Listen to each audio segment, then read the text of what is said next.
देखिए, हमने last class में पढ़ा था कि तस्य सप्तता प्रांत भूमि प्रज्ञा। वो जो बुद्धि है, प्रज्ञा है, जो उस पुरुष की, उस विवेक ज्ञान जिसने प्राप्त किया, उस साधक की, उस समय वो जो विवेक ज्ञान जिसको प्राप्त हुआ, उस साधक की बुद्धि किस प्रकार की होती है, वो हमने पढ़ लिया था कि उसकी 7 प्रकार की होती है।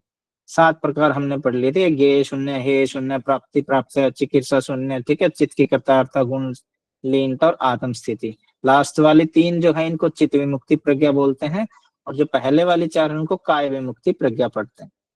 ठीक है, ये हमने पढ़ लिया था। अब हमने बुद्धि के 7 प्रकार पढ़ लिए। ठीक है, अब बात है कि उन कौन से, उन निर्मल विवेक ज्ञान की प्राप्ति के उपाय बतलाते हैं कि वो जो विवेक ज्ञान प्राप्त हुआ हो उस बुद्धि को, उसको कैसे पाया जाए विवेक ज्ञान को। अब यहाँ आता कि विवेक ज्ञान जो है वो कैसे पाया जाए। योगांगुष्ठानाद शुद्धिक्षे न ज्ञान दीप्तिरा विवेक ख्याते है। मेरे साथ कोई भी 2 बच्चे आ जाएंगे जो उसके साथ साथ बोलेंगे। कौन है 2 बच्चे जो सर आ मैं सकते बोलूंगा। हैं? जी मृत्युंजय जी। नेक्स्ट कौन आएगा? कोई भी आइए जिसको सूत्र याद करने हो। माही जी। ठीक है, ठीक है, आप दोनों मेरे साथ साथ बोलेंगे। योगांगुष्ठानाद शुद्धि से ज्ञान दीप्तिरा विवेक ख्याते है। मृत्युंजय जी। योगंगुस्थानाद शुद्धिश्य ज्ञानदीप्रदीप्तिरा विवेक ख्याते हैं। माही जी।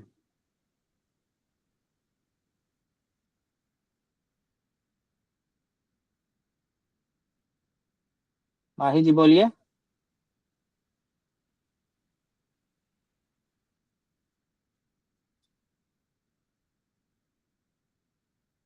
रंजीता जी, कुमारी जी, आप में से कोई इंटरेस्टेड है?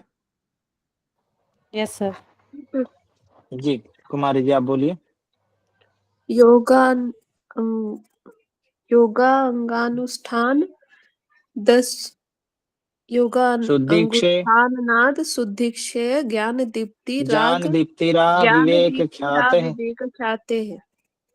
ठीक है, योग के जो अंग हैं, योगा यानी योग प्लस अंगुष्ठानाद, ठीक है, शुद्धि से ज्ञान दीप्तिरा विवेक ख्याते है।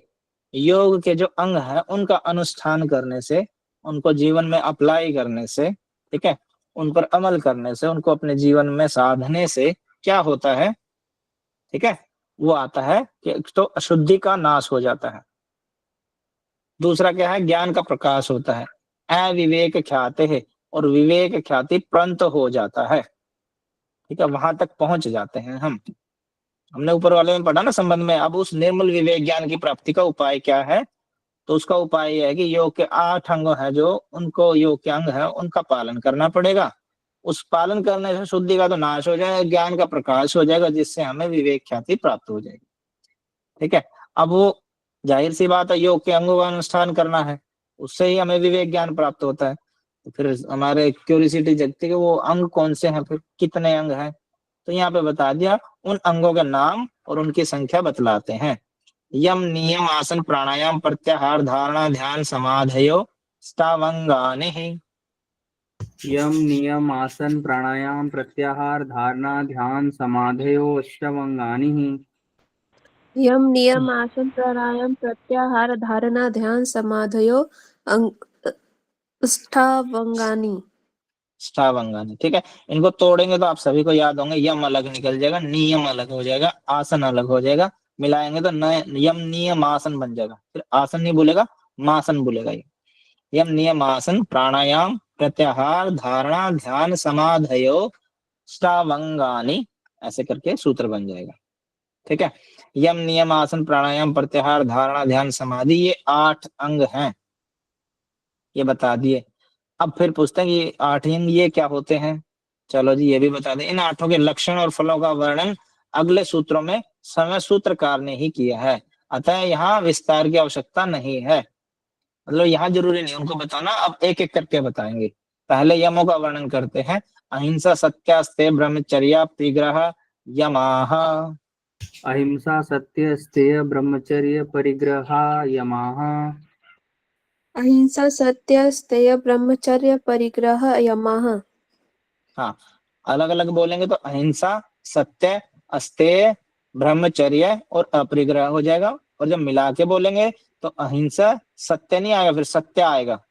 सत्यास्तेय ब्रह्मचर्य परिग्रह यमा, ठीक है, ऐसे हो जाएगा। तो वो अहिंसा, सत्य, अस्तेय, ब्रह्मचर्य और अपरिग्रह, इनको बोलते हैं यम। संग्रह का अभाव, ये 5 यम है। अब ये 5 यम क्या है, ये हमने कल की क्लास में पढ़े थे, मोटा मोटा सा आज पढ़ लेते हैं इनको। हिंसा होता है किसी भी जीव की, किसी की भी जीव की जीवनी को, उसको ठेस पहुंचाना। ठीक है, वो ठेस किस तरीके से हो, वो 3, अच्छा ये जो जितने भी ये यम है, पांचों के पांच, इनके 3 प्रकार है, वो तीनों में आपको लगाने पड़ेंगे। वो मन से भी होएगा, वचन से भी होएगा और कर्म से भी, यानी शरीर से। ठीक है, हिंसा होता है किसी को भी ठेस पहुंचाना, अहिंसा होता है ना पहुंचाना। ठीक है, अहिंसा के पुजारी कौन थे? सर महात्मा गांधी। महात्मा गांधी जी। हिंसा, अहिंसा पढ़ते हैं, क्या होता है? अहिंसा होता है मन, वचन और शरीर से किसी भी प्राणी को किसी भी प्रकार की किंचित मात्र भी दुख न देना, अहिंसा कहलाता है। ये नहीं कि उसको काटना, काटे तो और कोई का, हमें तो सिर्फ पकड़ के उसको देना है, तो हम भी हिंसा में आ गए। ठीक है, अब मैंने किंचित मात्र भी दुख हो अगर हो गया किसी भी जीव को, देखो किसी भी प्राणी को, यहाँ पे ये नहीं कि जो खाए जाते हैं, जो जीव की हत्या होती है वो ये नहीं हो गया। अब यहाँ से आप देख सकते हो बलि प्रथा जो मंदिरों में चढ़ाई जाती है, वो यहाँ से देखो अहिंसा में आती है, अहिंसा में आती है। हम किसी भी बकरे को या मुर्गे को किसी की बलि चढ़ा के हम कहते हैं हमने तो माता का भंडारा लगा दिया, या जो भी कहते हैं, यहाँ से आप समझते हो वो हिंसा हुई है, अहिंसा हुई है। ठीक है, मन, वचन और शरीर कर्म से किसी भी प्राणी को किसी भी प्रकार की किंचित मात्र भी अगर उसको ठेस पहुंच गई, दुख देना, दुख न देना, उसको अहिंसा बोलते, और दुख दे दिया तो वो हिंसा होगी। परदोष दर्शन का सर्वथा त्याग भी इसी के अंतर्गत आता है। ये मन, वचन और कर्म तीनों से आएगा। ठीक है, अहिंसा, मान लो हिंसा, हमने किसी को गाली दे दी, नहीं दी तो मन में रख ली, बट मन ही मन दे रहे हैं उसको, तो मन में भी आ गया, वो वाणी में, वचन में भी आ गया। और कर्म, कर्म में तो हमने गाली के साथ उसको 2-4 चपेट भी लगा दी, तो वो अहिंसा में आ गया। ये हिंसा में आ गया, वो नहीं करना हमने, हमने अहिंसा बनाए रखनी है अपनी। फिर आता सत्य। सत्य होता है जैसा हमने देखा, जैसा हमने सुना, जैसा हमने अनुभव किया, यूं का यूं बताना, उसको बोलते हैं सत्य। वही आ गया मन, वचन और कर्म से प्रत्यक्ष देखना, सुनना या अनुमान करके जैसा अनुभव किया हो ठीक वैसा का वैसा यूं का यूं प्रकट करना, वो प्रिय हो और हितकर तथा दूसरे को उद्वेग उत्पन्न न करने वाला हो, जो वचन बोले जाते हैं उनका नाम सत्य होता है। इसी प्रकार कपट और छल रहित व्यवहार का नाम सत्य व्यवहार समझना चाहिए। ठीक है, आपने जैसे देखा, आपने गलत देखा या सही देखा वो अलग बात है, पर आपने जैसा देखा यूं का यूं आगे पेश किया, आपने बगैर मिर्च मसाला लगाए, उसको सत्य बोलते हैं। आपने देखा ही गलत, आप उसमें क्लियर ही नहीं होगा वो गलत था या सही था, ठीक है, वो अलग बात है। बट जैसा आपने देखा, जैसा आपने इंद्रियों ने सेंस किया, आपने यूं का यूं आगे पेश किया, उसको बोलते हैं सत्य। वो मन से भी आएगा, वचन से भी आएगा, कर्म से भी आएगा। राइट, जी सर। अब इसका एग्जाम्पल दीजिएगा मृत्युंजय जी, सत्य का कोई भी दीजिएगा एग्जाम्पल।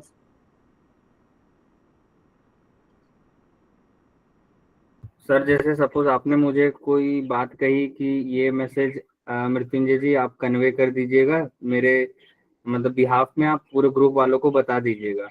तो आपने कहा कि आज शाम की हट प्रदीपिका क्लास नहीं होगी, सपोज आपने ये कहा, पर मैंने उसमें और कुछ ऐड करके बोल दिया कि हट प्रदीपिका के साथ कल की क्लास भी, कल क्योंकि 15 अगस्त है तो कल भी छुट्टी रहेगी, तो ये असत्य हो गया सर। आपने जैसा बोला, मेरा कर्तव्य ये हाँ बनता है कि मैं साक्षात वही बताऊं जो मुझे बोला गया है इंस्ट्रक्शन।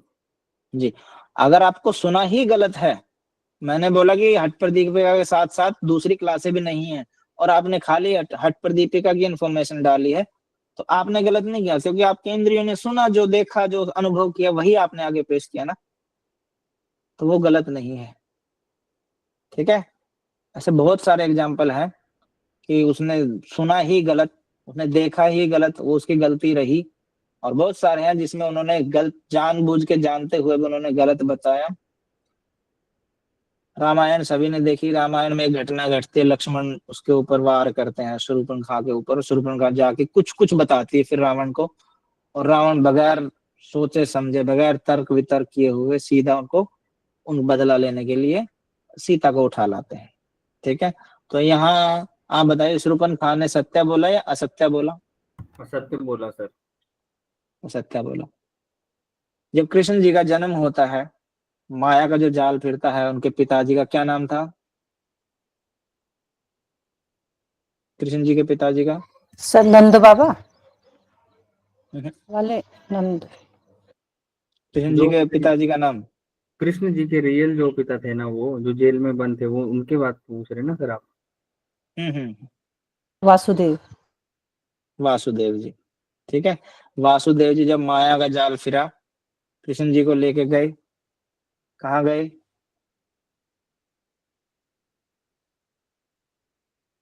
बताओ। सर वो यमुना नदी पार करने उनको देने के लिए। यमुना नदी पार करके कहाँ गोकुल। गए? गोकुल। मथुरा, गोकुल। गोकुल। गोकुल गए और वहां से हम्म, लड़की को लेके आए, और हम्म। आके उन्होंने उसको, लड़की को वहां छोड़ दिया। वापस जेल में आए, वो भजन भी है, खुल गए सारे ताले, वाह क्या बात हो गई, जब से जन्मे कन्हैया करम, ऐसे करके कुछ है ना। तो वो जी माया का जाल था उनके ऊपर। पर जब वो कंस आए, कंस ने पूछा क्या हुआ, कि बेटी हुई है। तो यहाँ बताइए वासुदेव जी ने गलत बोला या सही बोला? सर सही बोला, क्योंकि बेटी तो हुई थी, सत्य चाहे नहीं, माया। बेटी कहाँ हुई थी? नहीं सर, तो माया बेटी जाल से इनको वो हुआ ना, उनके हाथ में तो सर हाँ, बेटी थी, वो घटना भूल उनके, गए थे सर वो। उनको, हाँ हाँ हाँ, वो माया जाल का उनके ऊपर चक्कर था ना। जी। उन्होंने जो देखा, जो समझा, जो अनुभव था, वो यूं का यूं पेश किया। तो यहाँ उन्होंने सत्य बोला। ठीक है, शूर्पणखा ने असत्य बोला। ठीक है, मैंने दोनों एग्जाम्पल ऐसे दे दिए जो आप लोगों को तकरीबन सबके टच में होंगे। ऐसे बहुत सारे एग्जाम्पल बना सकते हैं। ठीक है, और इसको मन वचन कर्म तीनों में आप लगा सकते हैं। इंद्रिय और मन से प्रत्यक्ष देखकर, सुनकर, अनुमान करके ठीक जैसा अनुभव किया वैसा का वैसा आपने भाव प्रकट करना, उसी को ही सत्य बोलते हैं।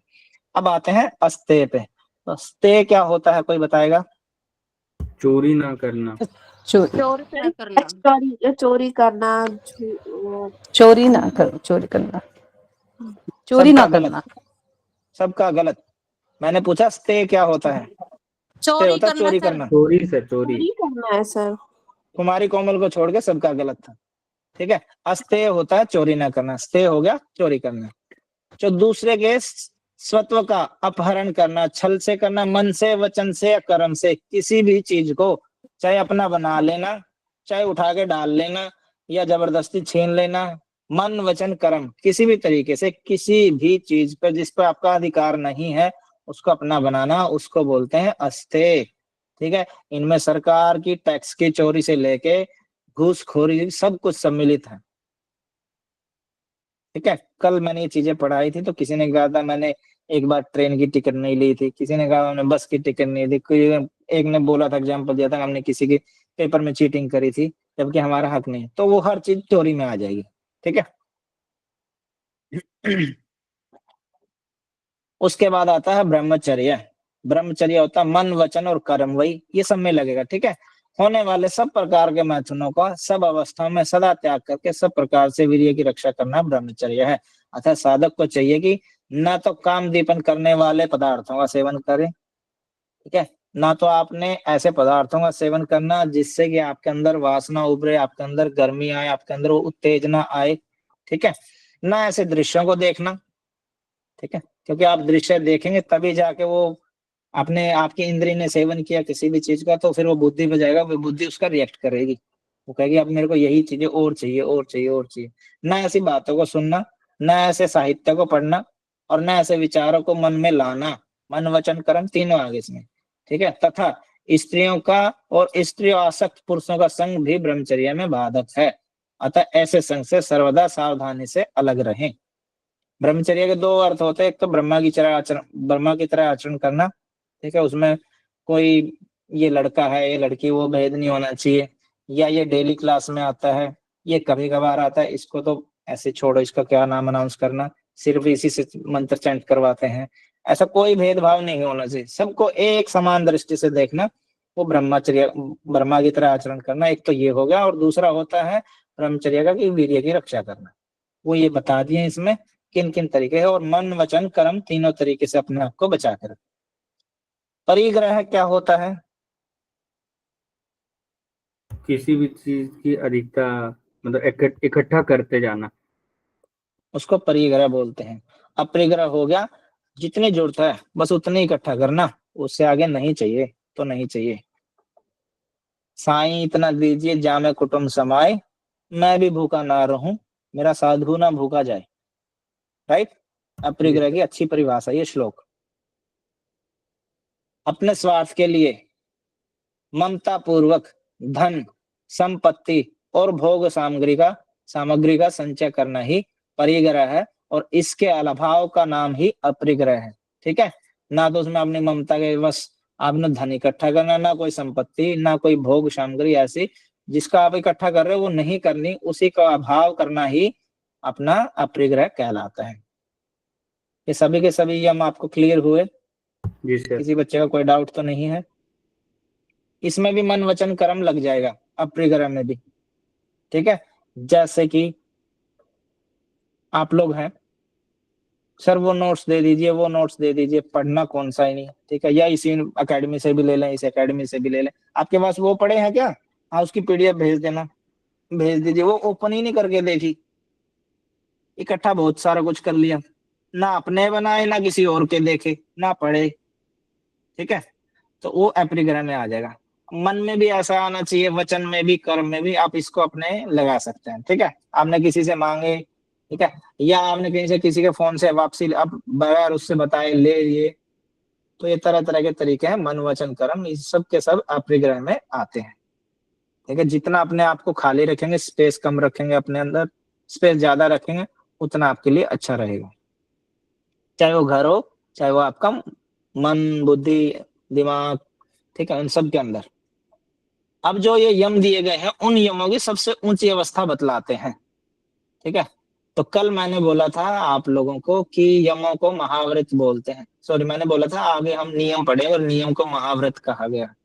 कल मैंने फ्लो में ये बोल दिया था। तो महाव्रत जो बोलते हैं वो सिर्फ यम को बोलते हैं। अगर आपके सामने आ जाए कि महाव्रत के अंतर्गत क्या क्या आते हैं, उसमें 2 यम दे दें, 2 नियम दे दें और 1 ध्यान या ध्यान समाधि ऐसी कुछ दे दें, इनमें से चयन करें, तो आपने यमों को चयन करने हैं। ठीक है, या ऐसे दे दें कि यम, नियम, आसन, प्राणायाम, प्रत्याहार को क्या कहा जाता है। ठीक है, ये सॉरी, अहिंसा, सत्य, अस्तेय को क्या कहा जाता है, यम कहा जाता है, नियम कहा जाता है, महाव्रत कहा जाता है, क्या कहा जाता है? तो महाव्रत कहा जाता है जब ये इकट्ठे बोलेंगे तो। ठीक है, अब पढ़ते हैं। जाति देश काल समय अन्न विच्छिन्न सार्वभौम महाव्रतम। जाति देश काल समयन्न वच्छिन्नः सर्वभौमा महाव्रतम।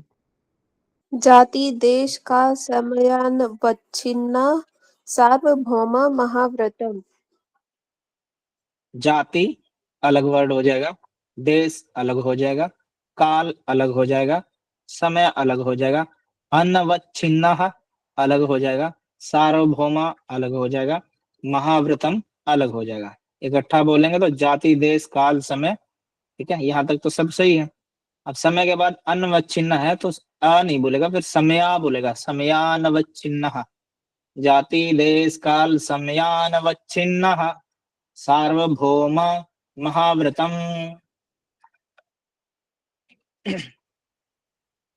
बोलिए जी। जाति देश काल समयन्न वच्छिन्नः सर्वभौमा महाव्रतम। जाति देश काल समयानवच्छिन्न सार्वभौम महाव्रतम। गुड। अब पढ़ते हैं ये क्या चीज आई हमारे आगे। जब हमने यम पढ़ लिया तो जाति, जाति कौन सी होती है? स्त्री और पुरुष। और क्या होती है? ये पुरुष सर, जाति मानी जाती है, जो आपने बोली है ना मृत्युंजय जी, स्त्री और पुरुष, इसको पुरुष जाति में काउंट किया। इसमें बच्चे भी आगे, बूढ़े भी आगे, ठीक है, स्त्री भी पुरुष भी। 84 लाख योनियां समझी हैं, सभी ने सुनी होंगी। जी सर। वो सब की सब जातियां, ठीक है। बेसिकली योनि को बोलते हैं, जैसे पुरुष योनि होगी, पशु योनि होगी, पक्षी की योनि होगी, पेड़ पौधों की योनि होगी। पेड़ पौधों में फिर आगे हो जाएंगे, कुछ जमीन के अंदर वाले पेड़ पौधे हैं, फल फ्रूट है, जैसे आलू है, मूंगफली है, ठीक है। कुछ पेड़ के ऊपर वाले हैं। जीवों में आ जाएंगे अलग अलग, ठीक है। कुछ हिंसक होते हैं, कुछ अहिंसक होते हैं, कुछ पालतू होते हैं, जैसे गाय भैंस बकरी, ये सब जीव में आ जाएंगे। तो ऐसे करके 84 लाख योनियां हैं, उनको जाति बोलते हैं। ओके। देश, देश पर्टिकुलर बोला जाता है स्थान को। जैसे बोलते हैं कि आपने हठ प्रदीपिका में पढ़ने को आएगा ग्रहण संहिता में, कि भ्रूमध्य स्थान पर, भ्रूमध्य देश पर अपना ध्यान लगाना, या नासिकाग्र स्थान देश पर, ठीक है, हृदय देश पर, ठीक है, या किसी चक्र का नाम लिया मूलाधार देश पर, ठीक है। ऐसे करके देश मतलब पर्टिकुलर जगह हो गया। ये अंदर के होते हैं, बाहर के जो भौतिक होते हैं उसमें फिर ये देश आ जाएंगे हमारा, उसमें स्टेट डिस्ट्रिक्ट और ये कंट्री ये सब आ जाएंगे। फिर होता है काल। काल होता है एक पर्टिकुलर समय होता है। और फिर काल के बाद आता है समय। समय यानी कि निमित्त कर्म, आपने नित्य नैमित्तिक कर्म पढ़े होंगे। जी सर। कुछ कर्म होते हैं नित्य कर्म, नैमित्तिक कर्म, ठीक है। तो निमित्त की सीमा से जो रहित होते हैं, ऐसी ये चार बता दी, जाति देश काल और निमित्त सीमा से रहित, जो सार्वभौम होने पर, सब जगह होने पर भी जो रहते हैं, उनको महाव्रत वो हो जाते हैं। अब ये क्या कहा गया है, इसको थोड़ा सा पढ़ते हैं। उक्त अहिंसा आदि, अहिंसा आदि यानी कि जो 5 के 5 यम है, अहिंसा सत्य अस्तेय ब्रह्मचर्य अपरिग्रह, अहिंसा आदि का अनुष्ठान, उनको जब हम जीवन में अप्लाई करेंगे, जब सार्वभौम अर्थात सबके साथ, सब जगह और सब समय समान भाव से किया जाता है, तब ये महाव्रत हो जाते हैं, ठीक है। जी सर। जैसे किसी ने नियम लिया कि मैं मंगलवार को नॉनवेज नहीं खाऊंगा, अब वो किस में आ गया आपका, काल में, निमित्त सीमा में, काल में आ जाएगा आपका, ठीक है। निमित्त स्थान, अब देश काल को देश को पढ़ते हम। जाति होगी, जाति में से चलते हैं। जाति जैसे मैं तो सिर्फ मटन चिकन ये खाता हूँ, इसके अलावा फिश नहीं खाता मैं, या और एग्स सी फूड नहीं खाता मैं, ठीक है। तो वो जाति हो गया। आप समुद्री जीव को नहीं खा रहे, बट फ्लैट एरिया पे जो जीव रहते हैं उनको तो खा रहे हो ना। तो आप जाति में भेदभाव खुद से कर रहे हो, आपने खुद से अपने जीवन में जो आपको अच्छी लगती है उन चीजों का आपने ले लिया, बाकी चीजों का आपने गलत ठहरा दिया, ठीक है। जैसे कहते हैं कि कसूर नीम का नहीं है कि वो कड़वा है, खुदगर्जी हमारी जीव की कि उसे मीठा पसंद है। मीठा अलग चीज है, नीम, नीम ये थोड़ी कि बिल्कुल खराब चीज है। नीम अपनी जगह है, मीठा अपनी जगह, पर हमें नीम मीठा अच्छा लगता है, इसलिए हम नीम को गंदा बता रहे हैं। तो यहाँ वही बताइए, जाति, जाति मतलब वही है कि किसी योनि को हम प्रहार कर रहे हैं, किसी पे नहीं कर रहे, तो वो नहीं करना आपने। आपने क्या करना है, सबके साथ सभी जीवों को एक समान समझना। ये नहीं कि मुर्गा तो खाने की चीज है, मुर्गा तो आलू की तरह होता है, नहीं, वो नहीं करना आपने। सब जातियों के साथ आपने परस्पर जब एकदम से वो स्वभाव रखना, एक समान वाला, ठीक है। फिर आता देश। देश यानी कि स्थान। भाई हम हरिद्वार आ गए, अब गंदे काम नहीं करने, वापस गांव चलेंगे, वापस अपने दिल्ली जाके अपने शहर में जाके वहां करेंगे, ठीक है। तो देश, सब देश समान होना चाहिए, सब जगह समान होनी चाहिए आपके। फिर आता काल। सब समय समान भाव से किया जाता है, सब समय, ये नहीं कि रात्रि के समय हुड़दंग मचाना है, वो भी नहीं होना चाहिए, ठीक है। तब ये महाव्रत कहलाते हैं। और इसमें अगर निमित्त सीमा, जैसे भाई आज मेरा बर्थडे है, आज मैं कुछ नहीं करूंगा, ठीक है। अब श्राद्ध आ गए, अब बंद करते हैं ये चीजें। अब नवरात्रे आ गए, अब छूना भी नहीं इन चीजों को, वो भी नहीं होना चाहिए हमारे लिए। रोज नवरात्र है, रोज श्राद्ध है, सबको एक समान समझना हमने, ठीक है। जैसे किसी ने नियम लिया कि मछली के सिवा अन्य जीवों की हिंसा नहीं करूंगा, पर जीव तो मछली भी है ना, तो यह जाति अनविच्छिन्न होगा, ठीक है। अनवच्छिन्ना सुना ना आपने, अनवच्छिन्ना अहिंसा होगी। इसी तरह किसी ने कोई नियम लिया कि मैं तीर्थों पे जाकर अहिंसा नहीं करूँ, जैसे मैंने हरिद्वार का एग्जाम लिया, केदारनाथ चले गए, वहां जाके वो शराब नहीं पियेंगे, नीचे उतर के अपना फ्लैट एरिया पे चल के वहां फिर देखते हैं, ठीक है। तो ये देश अनवच्छिन्न हो गया। कोई यह नियम करे कि मैं एकादशी अमावस्या पूर्णिमा उस दिन अहिंसा नहीं करूंगा, लेकिन बाकी दिन में किसी की खैर नहीं, तो यह काल अनवच्छिन्न हो गया। कोई नियम करे कि मैं विवाह के अवसर पर किसी अन्य निमित्त से हिंसा नहीं करूंगा, विवाह के अवसर के सिवा अन्य किसी निमित्त से हिंसा नहीं करूंगा। कईयों को होती है कि शादी में जब तक झगड़ा नहीं हो तब तक मजा ही नहीं आया, वो शादी हुई या नहीं हुई, ठीक है। तो ऐसा भी नहीं होना चाहिए, आपको सब जगह एक समान रहना चाहिए। तो यह सम्य अनवच्छिन्ना निमित्त से संबंधित अहिंसा है। इसी प्रकार सत्य को पढ़ना आपने अपने आप से बनाने हैं। ऐसे ही अस्ते चोरी हरिद्वार में नहीं करनी, लेकिन रास्ते में जाते हैं रुड़की पड़ेगा, मुजफ्फरनगर आएगा, बीच में देखते हैं कुछ जुगाड़ बन गया। ऐसे ही ब्रह्मचर्य का हो जाएगा और ऐसे ही अपरिग्रह का हो जाएगा, ठीक है। ये भेद भी समझ लेना, ये आप अपने से बना सकते हैं। ये यम व्रत तो है, परंतु सार्वभौम न होने के कारण महाव्रत नहीं है। उपयुक्त प्रकार का प्रतिबंध न लगाकर जब सभी प्राणियों के साथ सब देशों में सदा सर्वदा इनका पालन किया जाए, किसी से निमित्त से इनमें शिथिलता न आने का अवकाश न दिया जाए, तब जाके सार्वभौम होने पर महाव्रत कहलाते हैं। समझे? आपने यम का पालन कर दिया, लेकिन यम के साथ आपने ये जाति देश काल और समय, ये अनवच्छिन्न, ये चारों भी होने चाहिए। वो जो 5 प्रकार के यम है उनमें ये 4 प्रकार अप्लाई और करने पड़ेंगे आपको, तब जाके महाव्रत बन जाएंगे। और यम को ही महाव्रत कहा गया है, नियम को, आसन को, प्राणायाम को इनको नहीं कहा गया। यहाँ तक समझ में आया सभी को? जी सर। यमों का वर्णन करने के बाद अब नियमों का वर्णन करते हैं। यम पढ़ लिया हमने, अब नियम पे आते हैं। नियम होते हैं 5: शोष, संतोष, तपः, स्वाध्याय, ईश्वर प्रणिधानानि नियमः। शौच, संतोष, तपः, स्वाध्यायेश्वर प्रणिधानानि नियमः। शौच, संतोष, तपः, स्वाध्याय, ईश्वर प्रणिधानानि नियमः।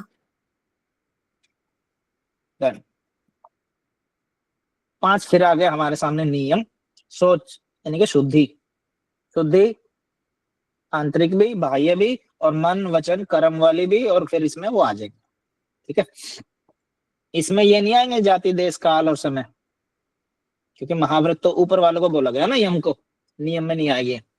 तो सोच शुद्धि, संतोष सेटिस्फेक्शन, तपः तप करना, ठीक है, द्वंद्वों को सहना, स्वाध्याय स्व का अध्याय करना, या आर्ट्स जो ग्रंथ हैं, ठीक है, उनका ध्यान करना, उनको पढ़ना लिखना, उनके बारे में मनन करना, चिंतन करना, और ईश्वर शरणागति, इसको ईश्वर प्रणिधान बोलते हैं। तो ये चीज आपने कहीं और भी पढ़ी है, तप स्वाध्याय ईश्वर प्रणिधानानि? Yes sir. सर कहाँ पढ़ी है जी? आठप्रज्ञिका वगैरह में 10 नियम बताए गए हैं, तो उन्हीं में से कुछ आ रहे हैं यहाँ पे। क्रिया योग में पढ़ी। तप स्वाध्याय ईश्वर प्रणिधानानि क्रिया योग, चैप्टर नंबर 2/1, ठीक है, वही है ये यूं कहीं।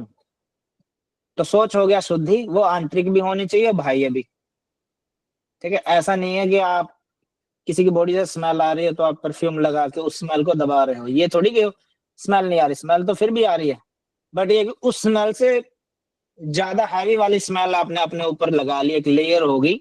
अब आपकी वो जो स्मेल थी, जो नेचुरल थी, वो आपकी दब गई, उसके ऊपर कोई आर्टिफिशियल स्मेल होगी, जिससे आपका किसी थर्ड पर्सन को उसका कॉन्टेक्ट नहीं हो पा रहा। बीच की एक दीवार होगी, अब वो वहीं तक ही है, दूसरी अंदर वाली को प्रोटेक्ट कर रही, राइट। सोच यानी कि शुद्धि, वो आंतरिक भी होनी चाहिए, मन की विचारों की शुद्धि हमारी, और बाह्यों की शरीर की शुद्धि। ऐसे संतोष होता है, संतोष मतलब जितना मिला है उसमें खुश रहना, प्रयत्न करना ज्यादा के लिए, पर रो रो के नहीं, मर मर के नहीं, ठीक है, ईश्वर को साक्षी मान के, तो जितना दिया हम इसके काबिल थे, इतना दे दिया, आगे होंगे तो आगे भी दे देगा ईश्वर हमें। ऐसे ही तप, सारे क्लेश भगवान ने मेरे ऊपर दे दिए, सारी उम्र रो रो के निकाल देनी, वो नहीं करना हमने, ठीक है।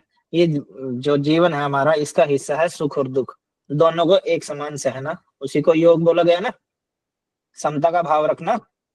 तो यहाँ तप आ जाएगा। स्वाध्याय करना, अपने पढ़ना, अपना स्वाध्याय करना खुद का, अपनी बुराइयों को फिल्टर करना, और आर्ट्स ग्रंथ जो होते हैं, जो अपौरुष होते हैं, उनको पढ़ना, ठीक है, जो मोक्ष की तरफ ले जाते हैं उनको पढ़ना, उनका चिंतन करना, मनन करना, ठीक है। और ईश्वर शरणागति, अपने आप को ईश्वर की शरणागति में छोड़ देना, ईश्वर की शरण में छोड़ देना। आप देखो मुझे नहीं पता ये गलत होगा या ठीक होगा। तब ईश्वर को साक्षी मान के हम कार्य करेंगे तो नहीं है कि जाहिर सी बात है कोई काम गलत होगा हमसे। चाहे वो कोई भी कार्य देख लीजिएगा आप, किसी के साथ चीटिंग करेंगे तो आप ये मत सोचिए कि आपको कोई देख नहीं रहा। एक बार आप ये देख लेंगे कि ईश्वर के लिए मैं काम कर रहा हूँ, तो पहली बात तो अगर आप ईश्वर के लिए करेंगे तो गलत ही नहीं होगा। फिर अगर मन में ये आ गया कि मेरे को कोई नहीं देख रहा, तो ऐसा तो मन का वहम है, ये तो बुद्धि का वहम है ना, तो मुझे कोई नहीं देगा, देख तो रहा है। आपकी तो एक एक पल पल की रिकॉर्डिंग है उसके पास, तो उसको ईश्वर प्रणिधान बोलते हैं। ठीक है, पढ़ते हैं। सोच क्या होता है?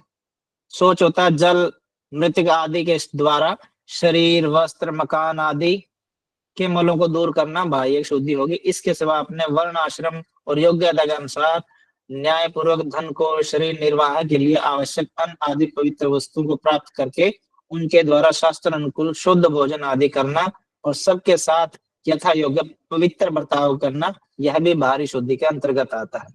ये नहीं है कि आपके पास थोड़े पैसे ज्यादा तो आप किसी को भी कुछ भी बोलते चलोगे, नहीं, ये भी शुद्धि में आ गई। आपके विचारों की शुद्धि होगी, इससे आपका व्यवहार छलकता है। ठीक है, आपके पास पुश्तैनी नहीं है वो पैसा, वो नया नया पैसा आया, वो व्यवहार छलक जाएगा आपका। तप जप और शुद्धि के द्वारा विचारों के द्वारा एवं मैत्री आदि भावनाओं से अंतःकरण से राग द्वेष आदि मलों का नाश करना भीतर की पवित्रता। बाहर की पवित्रता मैंने आपको बता दी थी परफ्यूम वाली। ठीक है, ऐसे है संतोष।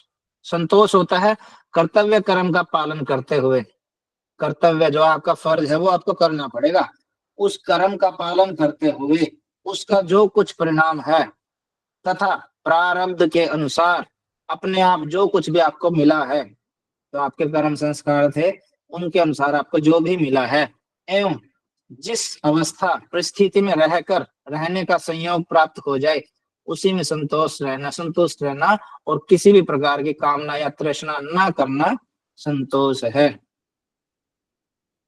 क्या एग्जाम्पल देगा कोई भी बच्चा? सर इसको स्टेज से रिलेट कर सकते हैं ना, जैसे वहां पे कि अरे ये मेरा होना चाहिए, किसी तरह उससे ले लो, तो उसकी जगह ये है कि जितना मेरे पास है उसमें सेटिस्फाइड है। दोनों अलग अलग चीजें हैं थोड़ी सी। यहाँ तो आपने सेटिस्फाई रखना अपने आप को, ठीक है। और यहाँ क्या करना आपने, यहाँ नहीं है, आप एक जैसा नहीं समझ सकते। यहाँ आपने बहुत मेहनत करी, उसके बाद भी आप एक नंबर से आपका नेट रह गया, तो आप किसी का नेट थोड़ी ले सकते हो। पर आपने ईश्वर को नहीं कोसना। यहाँ ये चीज बताएगी, आपने एक्सेप्ट करना कि शायद थोड़ी सी मेहनत में मेरी कमी रह गई होगी, मैंने प्रीवियस ईयर क्वेश्चन नहीं देखे, या मैंने थोड़ा सा वो उस टॉपिक को मैंने टच ही नहीं किया और सबसे ज्यादा क्वेश्चन उसी से ही आए थे। यहाँ आपने अपने समय की गलती मानना और उसमें फिर फिल्ट्रेशन करना, ठीक है, उसको संतोष कहा गया। कल मैंने एक आपको भजन सुनाया था, कोई बच्चा सुनाएगा, वो संतोष का सबसे अच्छा उदाहरण है। सर वो निर्धन कहे धनवान सुखी वाला। आगे निर्धन कहे धनवान सुखी, धनवान कहे सुख राजा को भारी, राजा कहे महाराज सुखी, महाराज कहे सुख इंद्र को भारी। सर ज्यादा तो याद नहीं है, बस इतना ही। हाँ देखो, निर्धन कहे धनवान सुखी, यानी कि निर्धन संतोष में नहीं है, उसको सेटिस्फेक्शन नहीं है, वो अपने ऊपर वाले से उससे दुखी है। ठीक है, निर्धन कहे धनवान सुखी, धनवान कहे सुख राजा को भारी। धनवान पैसे वाला कह रहा है राजा के पास ज्यादा पैसा है, वो ज्यादा सुखी है। राजा कहे महाराज सुखी, सुखी राजा भी नहीं है। महाराज कहे सुख इंद्र को भारी, इंद्र भी सुखी नहीं है। संतोष उसके पास भी नहीं, बस जो है मैं उसमें खुश हूँ। आगे से आगे होड़ लगी पड़ी है। इंद्र कहे श्री राम सुखी, श्री राम कहे सुख संत को भारी, और संत कहे संतोष में सुख। उन्होंने सबको लपेट लिया कि तुम सभी सुखी हो, बस तुम्हारे अंदर संतोष नहीं है। संत कहे संतोष में सुख, बिना संतोष के सब दुनिया दुखारी। तुम सारे के सारे बिना संतोष के दुखी हो, सुखी तो हो तुम, पर तुम्हारे अंदर संतोष नहीं है। ठीक है, ये आ गया संतोष का। और एग्जांपल देता हूं आपको एक और। सुदामा जी गए थे कृष्ण भगवान जी के पास, जाना नहीं चाह रहे थे, उनकी पत्नी ने जबरदस्ती उनको भेजा। ठीक है, जब वो गए, गए तो थे कुछ मांगने, क्योंकि बीवी ने भेजा था। ठीक है, लाचारी पर्वत से भारी, नारी सब पे भारी। और गए तो उन्होंने मांगा कुछ नहीं, और कृष्ण भगवान को उनके पल पल का पता था इसकी स्थिति क्या है घर में। एक समय का पूरा खाना नहीं था उनके पास। पर जब कृष्ण भगवान जी ने पूछा घर का क्या हाल चाल है, क्या मौज है, बिल्कुल एकदम मजे ले रहे हैं। जबकि वो भेजा मांगने के लिए ही था, उसने मांगा नहीं, संतोष था उसके अंदर। और जब वो वापस गया तो उसको महल मिला, वो महल में रहा नहीं। उसकी बीवी ने कहा पागल है तू। वो बीवी अपने बच्चों को लेके महल में रही कुछ दिन, पर उसकी झोपड़ी जहां थी वो झोपड़ी में ही रहा। बाद में उसकी बीवी उसकी दासी बनी, और फिर वो भी उस महल को छोड़ के झोपड़ी में रहने लगी थी। ये भी एक संतोष का एग्जाम्पल है। सुनी होगा ना ये स्टोरी तो आप सभी ने, जी सर। अवगत होंगे, इससे सब जानते होंगे। ठीक है जी, अब आते हैं तप पे। इसको आप जानते हैं, यहाँ जो बातें हुई थी उसको भी जानते हैं आप। जी कृष्ण भगवान जी ने महल दिया, जब उनकी पत्नी ने, कृष्ण भगवान जी की पत्नी ने कहा था कि एक तरफ तो आप कहते हो कि सब कर्मों के अनुसार है, अगर ये गरीब है तो इसके भी कुछ कर्म है, तो इसको आप महल क्यों दे रहे हो? आप अपनी बातों पे घूम रहे हो। एक तरफ तो आप कह रहे हो जैसे कर्म करेगा वैसे फल देगा भगवान, और अब जैसे फल मिलने चाहिए उससे आप ज्यादा फल दे रहे हो। तो बताओ सॉल्यूशन क्या था? किसी बच्चे को पता है? बताओ बताओ, सामने आके बोलो माहिर। नहीं नहीं नहीं नहीं, कृष्ण भगवान ने जब महल दिया तो रुक्मणी जी ने बोला था कि एक तरफ तो कह रहे हो कि कर्म किए जा फल की इच्छा मत करे इंसान, जैसे कर्म करेगा वैसे फल देगा भगवान, ये है गीता का ज्ञान। एक तरफ तो ये कह दिया, और दूसरी तरफ आप ही कह रहे हो, आपने उसको महल भी दे दिया। तो ये गरीब है तो इसके गरीबी, इसके पीछे के कुछ कर्मों का फल है जो ये गरीब बन के भोगने हैं। तो इसको भोगने क्यों नहीं दे रहे आप? इसके कर्म फल को खत्म क्यों कर रहे हो यहीं पे? ये पेंडिंग पड़ी है जो उनको कौन भोगेगा? अगर ये अमीर बन गया तो इसके गरीबी वाले चलने दो दिन, तो आप क्यों दे रहे हो? तो उसने महल दिया था। इस पे क्या वाद विवाद हुआ था, किसी बच्चे को पता है? No sir. नहीं है तुम्हें? आप कल याद करके आना, कल बात करेंगे इसमें। सोच पढ़ लिया हमने, संतोष पढ़ लिया, बात है तप पे। तप, स्वाध्याय और ईश्वर प्रणिधान, ये तीन, इन तीनों की व्याख्या क्रिया योग में वर्णन हम कर चुके हैं। तप क्या होता है वो भी हमने पढ़ लिया था। ठीक है, अपने धार्मिक पथ पर चलते हुए द्वंद्वों को सहन करना। ठीक है, पथ भ्रष्ट ना होना, जो भी आए दुख, ठीक है, ये मान अपमान जो भी आए, पर पथ भ्रष्ट नहीं होना, उसको तप कहते हैं। ऐसे स्वाध्याय है, और ऐसे ही ईश्वर प्रणिधान है। ईश्वर को, अपने आप को पूरा पूरा सरेंडर टू गॉड कर देना, उसको ईश्वर प्रणिधान पे। इन तीनों की व्याख्या हमने ऊपर पढ़ ली। अब नियमों, यम और नियमों के अनुष्ठान में विघ्न उपस्थित होने पर उन विघ्नों को हटाने का उपाय बताया गया है। ठीक है, अब समस्या आती है जो वो ये आती है जो हम सब के साथ आती है। उस सूत्र में हम सबका सोल्यूशन है कि अब जब हम इनका पालन करने की सोचते हैं, चोरी ना करें, शुद्धि करें। जैसे अब सर्दियां आएंगी, बतेरे हम में से जो नहाएंगे नहीं, ठीक है, तो नहाएंगे नहीं, शुद्धि नहीं हुई। और पतंजलि जी कहते हैं पहला ही नियम है कि सोच मतलब शुद्धि, और हमारी बुद्धि कह रही कि ठंड है। तो जब ऐसे ऐसे विचार आते हैं तो करे क्या? चोरी नहीं करनी, पर वो चीज ही इतनी अच्छी, वो उठाने का मन कर रहा है, करे क्या? ठीक है, ये 6 10 के 10 आ जाएंगे इसमें, पांचों यम और पांचों नियम। अब जब ऐसा हमारे मन में विचार आता तब करें क्या? ठीक है, जैसे जैसे जैसे मान लो जो भी हमने पढ़े ब्रह्मचर्य, ठीक है, अपोजिट जेंडर के प्रति अट्रैक्शन, अब वो है ही इतना, तो उसमें करे क्या? हमारी बस ही नहीं, हमारे बस की ही नहीं, तो करे क्या? अपरिग्रह, अब चीजें हमें ऐसी अच्छी, हम जैसे ही जाते हैं कहीं वहीं से कुछ खरीद लाते हैं, और खरीद लाते हैं, चलो चोरी वाला छोड़ दो, हमने पैसे दे के खरीद ली, वो जरूरत की नहीं है। मोस्टली लड़कियों के पास ऐसे ही होती है, लेडीज के पास रखने को जगह नहीं, पहनने को कपड़े नहीं, वो अपरिग्रह में ही आता है। ठीक है। तो जब ऐसे विचार आते हैं हमारे अंदर तो उसका करें क्या, सॉल्यूशन क्या है, तो वो सॉल्यूशन यहाँ पे दिया गया है। वितर्क बाधने प्रतिपक्ष भावनम। वितर्क बाधने प्रतिपक्ष भावनम। वितर्क बाधने प्रतिपक्ष भावनम। जब वितर्क यानी यम और नियमों के विरोधी विरोधी जो है हिंसा आदि का भाव आए, या हिंसा आदि मतलब हिंसा स्ते और वो सब के सब है, ठीक है ना। अहिंसा पढ़ा था ने, हिंसा आदि के भाव आए, यानी कि किसी को मार काटने का भाव आए, चोरी करने का भाव आए, ब्रह्मचर्य को तोड़ने का भाव आए, ठीक है, परिग्रह का भाव आए। जब ये भाव आए तब हम क्या करें, जब ये भाव आए ना हमारे अंदर, यम नियम के पालन में बाधा पहुंचाने वाले जो भाव आए, तब क्या करना है, उनके प्रतिपक्षी पक्ष होता है, यानी कि जैसे मैं आपके पक्ष में बात कर रहा हूँ, यानी कि मैं आपका हूँ प्रतिपक्ष, मैं आपके अगेंस्ट बात कर रहा हूँ। जब भी ऐसे विचार आए तो उनके प्रतिपक्षी विचारों का बारंबार चिंतन करना चाहिए।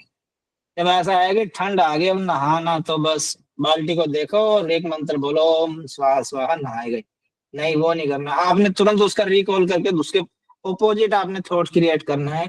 नहीं नहाएंगे तो नहीं, बॉडी से स्मेल आएगी, नहीं जुगाड़ करना पड़ेगा, कुछ परफ्यूम लगाना पड़ेगा, और नहाने से देखो हमारी स्किन खराब होगी, हेयर खराब होंगे। अगर आप ऐसे विचार लाते हैं तो आपके प्रतिपक्ष भावना, तब आप क्या करते हैं, यम नियमों के जो विघ्न है वो विघ्न आपके हट जाएंगे।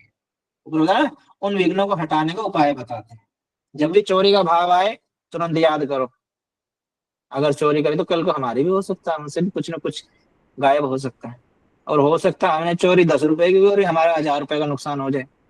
और जब नुकसान करते हैं मोस्टली को जब पता चल जाता है, कल मैंने ये किया था, देखो आज हो गया मेरा काम, वो आपको याद आने शुरू हो जाएंगे। थोड़ा सा अगर आप इसको जिंदगी में अपने अप्लाई करोगे ना, तो आपको एक एक पल पल का हिसाब होना शुरू हो जाएगा। आप आज किसी के साथ कुछ चीट करोगे ना, कल आपके साथ वो चीट हो जाएगा, और आपको तुरंत तो महसूस ये होगा कि मेरे पीछे के कर्म तो सारे खत्म हो गए, अब तो मैंने नया कर्म करा था, बस यही मैंने भोग लिया, अब तो मेरा पीछे वाला डब्बा तो खाली हो गया जो कर्म फल का था। ठीक है।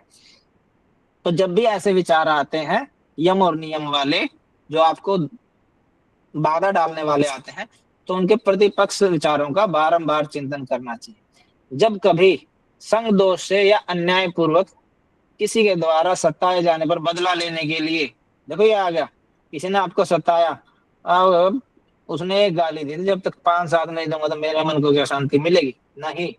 बदला लेने या अन्य किसी भी कारण से मन में अहिंसा आदि विरोधी भाव बाधा पहुंचाने, अर्थात हिंसा, झूठ, चोरी आदि में प्रवृत्त होकर यम नियम का त्याग कर देने की परिस्थिति उत्पन्न कर दे, तो उस समय उन विरोधी विचारों का नाश करने के लिए उन विचारों में दोष, जिससे हमारा भी नुकसान हो सकता है, दोष दर्शन रूप प्रतिपक्ष की भावना करनी चाहिए।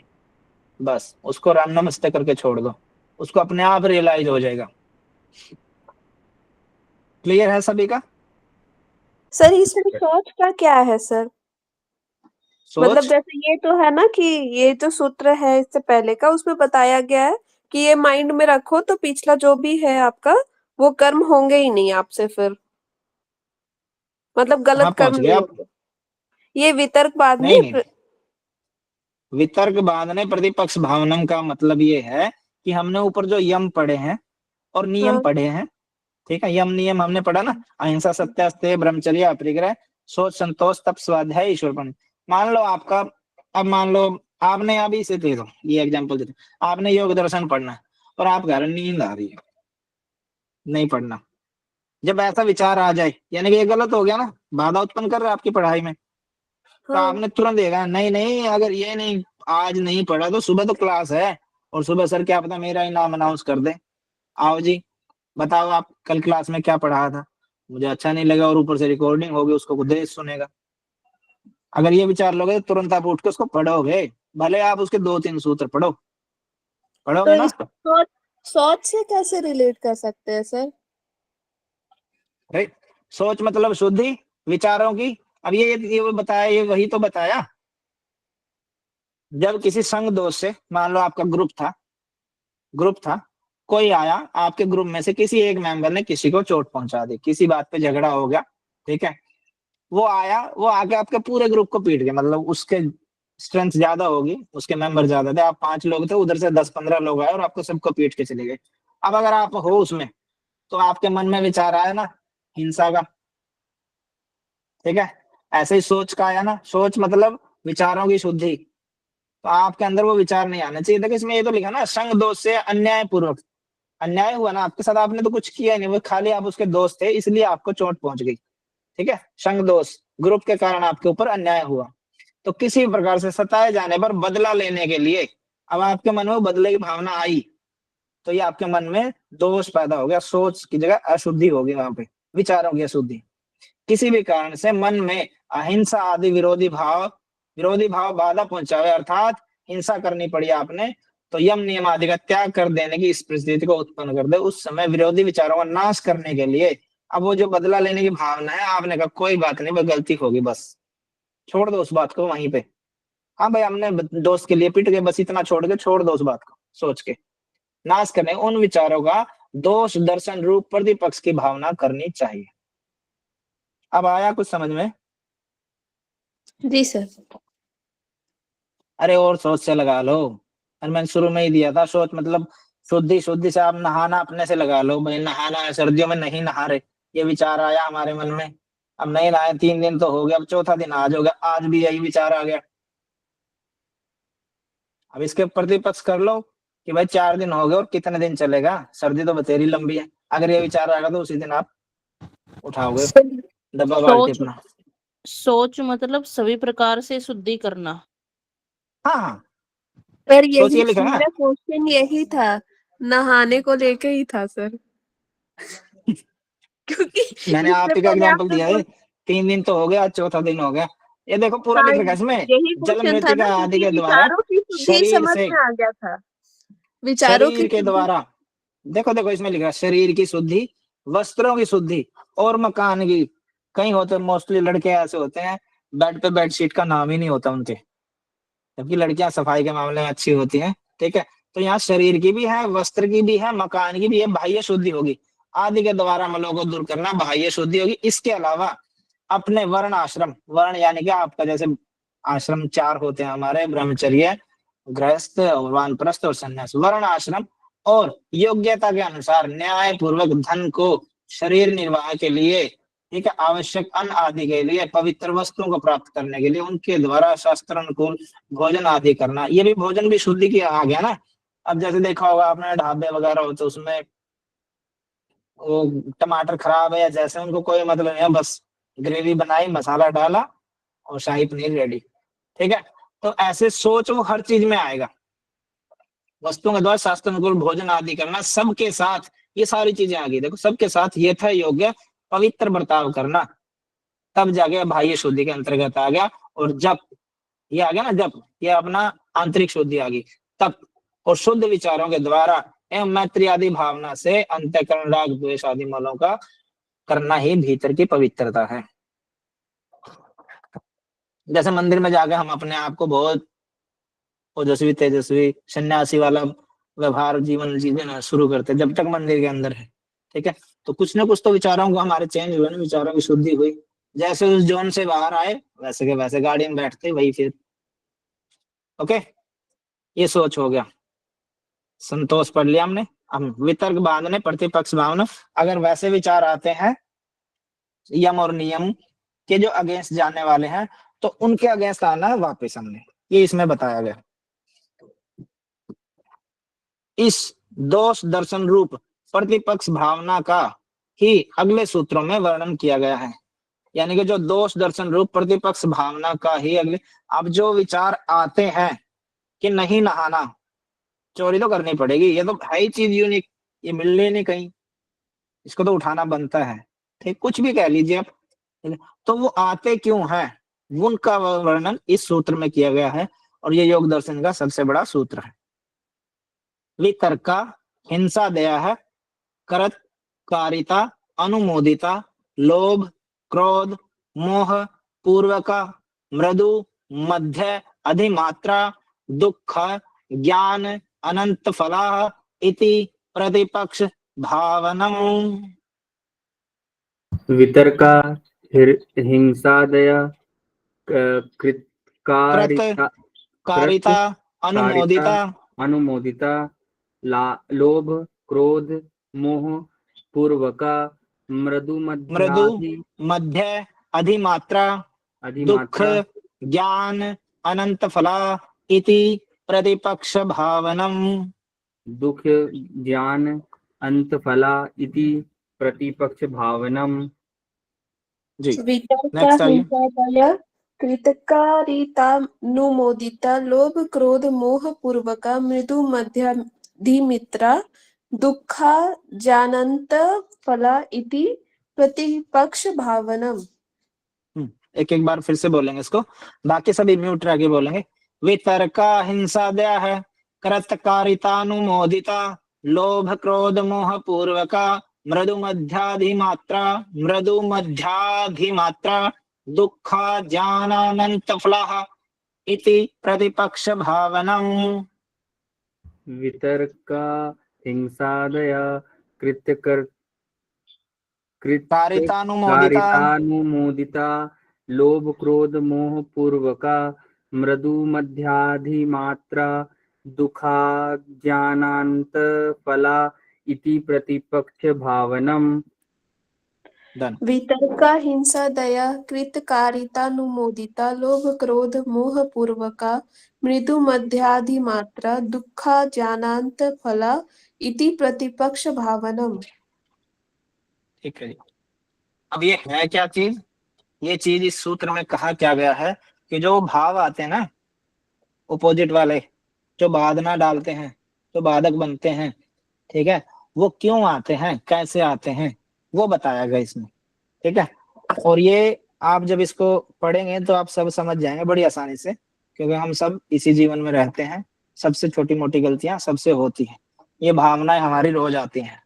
ठीक है, अब सर्दियां आ गई, अब तो सभी में आएगी नहाने वाली, तो चलिए जी देखते हैं ये क्या है।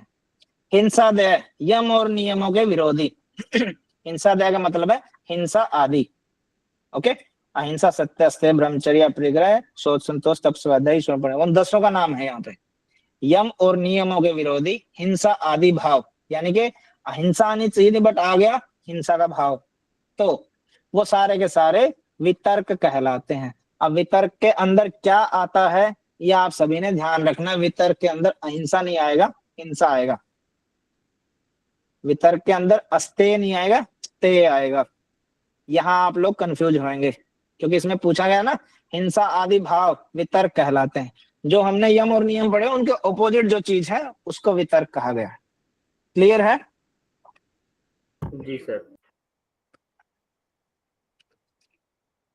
उनको वितर्क कहा गया है। वे 3 प्रकार के होते हैं। कौन होते हैं 3 प्रकार के? स्वयं किए हुए, दूसरों से करवाए हुए और अनुमोदन किए हुए। नहीं, वे 3 प्रकार के कौन होते हैं? जो हिंसा आदि के भाव आते हैं ना, वो 3 प्रकार से आते हैं। वो 3 प्रकार से कैसे आते हैं?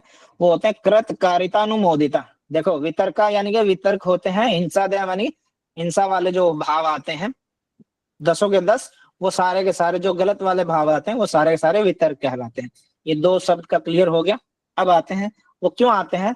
कृतकारितानुमोदिता, वो आते क्यों हैं वो देखते हैं। कृत का मतलब होता है खुद करना, कारिता का मतलब होता है किसी से करवाना। ठीक है, जैसे मैंने मृत्युंजय जी से बदला लेना, या तो मैं खुद लूं या मैं किसी मेरे दोस्त को बोल दूं जो मृत्युंजय जी को जानता है बट मृत्युंजय जी नहीं जानते उसको, तो वो तो गया बदला, पर तरीका चेंज हो गया। ठीक है, बट तरीका बेशक चेंज हुआ लेकिन मृत्युंजय जी के बदले की जो भावना मेरे मन में पनप रही है वो मेरे को ही खाए जा रही है ना अंदर ही अंदर।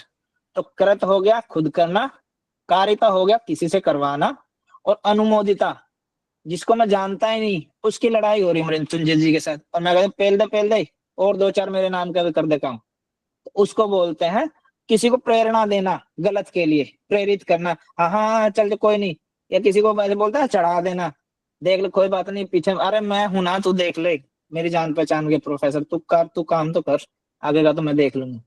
तो अनुमोदिता उसको प्रेरित करना, उसको चढ़ा देना। तो ये 3 तरीके से होते हैं। अब ये 3 तरीके ये क्यों होते हैं? या तो लोभ के कारण होते हैं, या तो मेरा कुछ लालच था, उसने मेरी कुछ चीज छीन ली जो मेरी बहुत फेवरेट थी, या तो उसके कारण होता है। ठीक है, या मैं गुस्से में आके करता हूँ, या मेरा उससे अटैचमेंट होता है। ठीक है, आजकल देखा होगा आपने, कुछ स्टोरी चल रही है ऐसी, कोई नीले ड्रम में मिल रहा है, कोई हनीमून पे गए थे वहीं मिल रहा है, तो वो सारे वो मोह के कारण होता है। तो लोभ, क्रोध और मोह। ठीक है, अब ये भी क्यों होते हैं? ये होते हैं, देखो इसका फिर आ गया, वो होते हैं मृदु। मृदु मतलब कोई छोटा होता है, कोई थोड़ा बड़ा होता है, बीच मीडियम टाइप मध्य हो गया, और कोई बहुत बड़ा होता है। ठीक है, अब ड्रम वाले से ही ले लें, कोई ये किसी का 2-4 दिन का होता है, किसी का कुछ 5-7 साल का होता है, और किसी का बचपन से ही हो गया। तो ये सारे के सारे उसमें काउंट आ गए। फिर आ गया दुखा जाना अनंत फला। ये दुख देने वाले होते हैं, अज्ञान रूप होते हैं, और अनंत फल देने वाले होते हैं। ये देते तो दुख ही है ना, बाद में तो उनका क्या हुआ वो सब जानते ही हैं। और अज्ञान के कारण हुआ, क्योंकि उनको ज्ञान नहीं था। अगर उनको ज्ञान होता तो ठीक है, बस जितने दिन का जीवन था अपना जी लिया, अब आप ठीक है आगे अपना जीवन जीजिए। अज्ञान पूर्वक होना चाहिए था, इनको ज्ञान होना चाहिए, पर ये अज्ञान पूर्वक हुआ उनसे जो भी हुआ, और ये अनंत फल देने वाला। अब उन्होंने अपना वो जो कर्म किया है उसका फल फिर बंध गया, वो आगे भोगना पड़ेगा उनको। समझ गए ना, वो कर्माशय बन गया ना, उनका कर्म फल बन गया, अब आगे भोगना पड़ेगा उसको। राइट, जो मैंने बताया था ना, सांप फेंका था झाड़ियों में, और फिर वही झाड़ी आके फिर वो तीर बन के आई, जी सर। है ना। तो इस प्रकार प्रतिपक्ष की भावना है। अब ये टोटल अगर आप इनको काउंट करेंगे तो ये बनेंगे 81 प्रकार से हमारे अंदर वो भावना आती है। वो आप देख लीजिएगा, वो सब में आती है। ठीक है, अब आप इसी को किसी से भी एक से भी जोड़ लीजिएगा। अब कौन है ऐसा जो अहिंसा के बारे में, इसके बारे में बता दे क्यों होती है। पहले एक कृतकारिता अनुमोदिता बताना, फिर लोभ, क्रोध, मोह भी, फिर मृदु, मध्य आदि मात्र भी, और दुख, ज्ञान, अनंत फला भी। ठीक है, ये देखो 3 हो गए, कृतकारिता अनुमोदिता मल्टीप्लाई बाई 3। अब कृत के भी, लोभ के कारण भी कृत हो सकता है, क्रोध के कारण भी कृत हो सकता है। ठीक है, मेरा किसी से लोभ है, मैं तो भी कर सकता हूँ, या मैं गुस्से में कर सकता हूँ, या मेरा बहुत किसी से अटैचमेंट थी तो भी कर सकता हूँ। वो मैं कम भी कर सकता हूँ, मैं बहुत ज्यादा, मैं थोड़ा 1-2 थप्पड़ मार के भी छोड़ सकता हूँ उसको, उसके हाथ पैर भी तोड़ सकता हूँ, या उसको बिल्कुल मैं काम तमाम भी कर सकता हूँ। ठीक है, और उसका मेरे को फल जो मिलेगा वो थोड़ा मिलेगा। वो मैं दुख के कारण भी, वो मेरे को दुख तो मिलना ही है, अज्ञान के कारण भी करूंगा मैं, और मेरा उसका अनंत फल मिलना ही मिलना। ऐसे कारिता मैं किसी से करवाऊंगा तो मेरा उसके पीछे कोई लोभ होगा, या अगले का भी लोभ होगा, मैं उसको रिश्वत दे रहा हूँ। ठीक है, मैंने कहता हूँ उसको, जैसे देते ना किसी को, मरवा दिया, पैसे देके सुपारी देके मरवा दिया, तो या तो वो होता है, या उसने बात करी और बात में उसी से उसका झगड़ा होगा, झगड़ा मेरा तो बीच में हुआ, अब उनका आपस का छिड़ गया। ठीक है, तो ऐसे ऐसे करके इन तीनों को मल्टीप्लाई गए, 3 × 3 9, 9 × 3 तो 81 हो गए। सभी को समझ में आया ये सूत्र? जी सर। कोई डाउट तो नहीं है किसी बच्चे का? ताकि आप भी पढ़ेंगे खुद से तब मिल जाएगा आपको। इस प्रकार यम नियमों के विरोधी, हिंसा आदि को हटाने के उपाय, उनमें दोष देखना बतलाकर अब नियमों में प्रीति उत्पन्न करने के लिए उनके पालन का भिन्न भिन्न फल बतलाते हैं। ठीक है, हमने यम भी पढ़ लिए, नियम भी पढ़ लिए, उनके प्रतिपक्ष भावना भी पढ़ ली, और वो भावना आती क्यों है वो भी पढ़ ली। अब देखते हैं उनसे लगाव क्यों करना चाहिए हमें, वो लगाव कैसे हो वो बताया गया। अब यहाँ पे ये बताया गया है, फल बता दिए एक एक के। ठीक है, अब उनके पालन का भिन्न भिन्न प्रकार से फल बताते हैं। अब अहिंसा का फल क्या है, यहाँ से क्वेश्चन बनता ही बनता है। अहिंसा प्रतिष्ठायाम तत् सन्निधो वैराग्य वैर है। अहिंसा प्रतिष्ठायां तत्सिद्धो वैर त्यागः। अहिंसा प्रतिष्ठायां तस् तत्सन्निधो तत्सन्निधो वैर त्याग। वैर त्याग है। ठीक है, अहिंसा की दृढ़ स्थिति होने पर, जब अहिंसा यानी कि किसी को श्लेष मात्र भी हमने किसी को ठेस नहीं पहुंचाई, जब वो स्थिति हमारी थोड़ी सी लंबी बन जाती है, ठीक है, जब वो अहिंसा वाली स्थिति हमारी अच्छी खासी बन जाती है, तब क्या होती है, जब दृढ़ स्थिति हो जाती है हमारी, उस समय योग्य के निकट सब प्रकार के वैर का त्याग कर देते हैं। उस योगी के साथ कोई भी जीव वैर नहीं करता। आपने किसी फोटो में देखा है एक सन्यासी महात्मा, उसके सब बगल में एक शेर भी बैठा और बकरी भी बैठी है, और दोनों एक दूसरे के जानी दुश्मन है। देखा होगा ना? जी यस सर। नो? ठीक है। ऐसे बहुत सारे उदाहरण हैं जहाँ कुत्ता भी उसी आश्रम में रहता है, बिल्ली भी उसी आश्रम में रहती है। ठीक है। या एक दूसरे का अपोजिट जो बिल्कुल हिंसक है, वो दोनों वहीं रहते हैं। 2 4 5 10 किसी को भी कह लीजिएगा, सबके सब वैर का त्याग अपना खत्म कर देते हैं। अगर कहाँ खत्म करेंगे? अगर वहां पे वो साधक, वो योगी होगा। कौन सा? जिसने अहिंसा की दृढ़ स्थिति पाली है। सर जैसे सपोज शिव जी और माता पार्वती का जो एक फोटो हम लोग देखते हैं, तो उसमें काफी सारे जीव जंतु एक साथ रहते हैं और काफी प्रसन्नता पूर्वक रहते हैं, तो वही अहिंसा का सबसे बड़ा उदाहरण है। जैसे जैसे जैसे जैसे बहुत सारे योगी ऐसे जो जंगलों में रहते हैं, और हम जैसों को जाना वहां बहुत कठिन होता है, बट वो आराम से रहते हैं, उनको सबसे प्रेम हो जाता है। वो उनको डर ही नहीं लगता कि बारिश के दिनों में सांप भी आएंगे। यहाँ सांप आएंगे तो नेवला भी आएगा, जंगली जीव और भी आ सकते हैं, रात को भालू। बतेरे आश्रम ऐसे हैं, मैंने देखे हैं बहुत सारे आश्रम जहाँ रात को भालू आता है। मैं भी रुका हूँ वहां पे, पर मैं तो फर्स्ट टाइम रुका था, मेरे को बहुत डर लग रहा था। पर वो आराम से रहते हैं। शेर चीते सब चीजें आती है वहां पे, लेपर्ड आते हैं, पर वो रह रहे हैं, उनको डर ही नहीं है। ठीक है। जब योगी के अंदर अहिंसा आदि भाव ये आ जाता है, दृढ़ स्थिति हो जाने पर, तो योगी के लिए सब प्राणी का वैर त्याग हो जाता है। ठीक है। हरिद्वार से ऋषिकेश के बीच में बतेरे आपको मिल जाएंगे। अगर आप देखेंगे बतेरे जिनों की डेथ भी होती है, जो साइकिल से बाइक से जाते हैं, उनको ले जाते हैं, सड़क किनारे बैठे रहते हैं चुपके। जब योगी का अहिंसा भाव पूर्णतः दृढ़ स्थिर हो जाता है, तब उसके निकटवर्ती हिंसक जीव भी और वह भाव से रहित हो जाते हैं। इतिहास ग्रंथों में जहां मुनियों के आश्रम की शोभा का वर्णन करते हैं, वहां वनचर जीवों में स्वाभाविक वैर का अभाव दिखलाया गया है। यह उन ऋषियों के अहिंसा भाव की प्रतिष्ठा का घोतक है। योगी आदित्यनाथ की फोटो देखी होगी आपने, शेर के साथ वीडियो देखी हो किसी बच्चे ने? यस सर, देखिए। हाँ देखो, एक बहुत हिंसक है, वो किसी को नहीं छोड़ता, और एक इंसान है जिसने, भले उनके अंदर वो थोड़ा है, पर है, तभी तो शेर बगैर पिंजरे के भी उनके साथ रहता है। ठीक है। नेक्स्ट पढ़ते हैं, अहिंसा पढ़ लिया, अब सत्य का फल पढ़ते हैं। सत्य प्रतिष्ठायाम क्रिया फलाश्रयत्वम। सत्य प्रतिष्ठायाम क्रियाफल श्रेत्वम। सत्य प्रतिष्ठायाम क्रियाफलाश्रयत्वम। आप देखते हैं कि सत्य बोलने वाले व्यक्ति जिसकी दृढ़ स्थिति हो जाती है, उसके साथ क्या होता है? सत्य की दृढ़ स्थिति हो जाने पर योगी में क्रियाफल के आश्रय का भाव आ जाता है।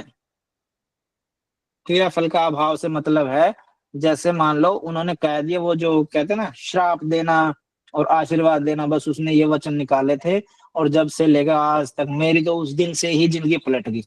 तब से मेरी तो मौज ही मौज लग गई, मैंने ये भी ले लिया, वो भी कर लिया, ये भी हो गया, वो भी हो गया। ऐसा गुणगान करते हैं बहुत सारे लोग।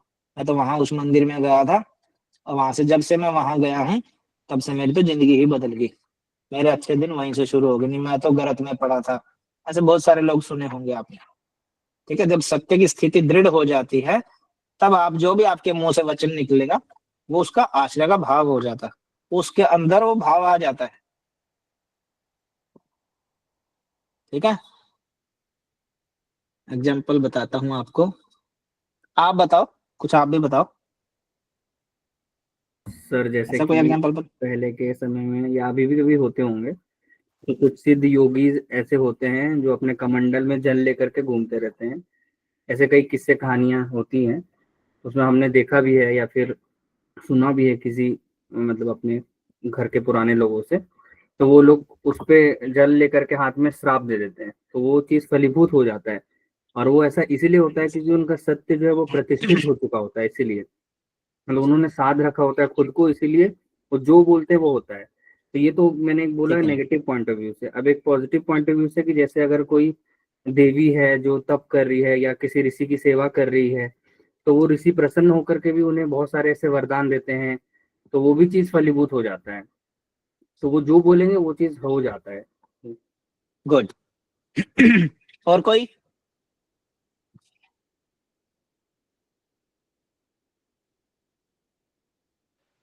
और कोई है जो बताए, नहीं तो फिर मैं बताऊं।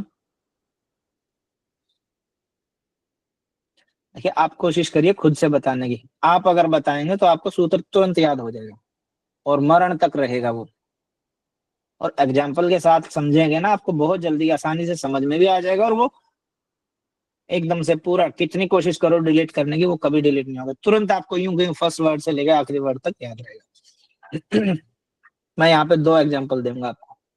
गुरु गोरक्षनाथ जी का जीवन परिचय अगर आपने पढ़ा हो तो मत्स्येंद्र नाथ जी थे, अर्ध मत्स्येंद्र आसन, मत्स्येंद्र आसन आप सभी ने सुना होगा, ठीक है। मत्स्येंद्र ऋषि जो थे वो गए थे गांव के अंदर, और उसने भिक्षा जब मांगी तो सामने से एक घर से औरत आई, तो उसने कहा, जो भिक्षा डाल रही थी उसकी आंखों से आंसू गिरे, और वो जब वो पोटली को ऐसे पकड़े तो वो आंसू उसके हाथ पे गिर गए मत्स्येंद्र जी के। उन्होंने ऊपर देखा तो वो औरत रो रही थी। रोने का कारण पूछा तो उसने बताया कि मेरे बच्चे नहीं हो रहे, मुझे शादी को कई साल हो गए।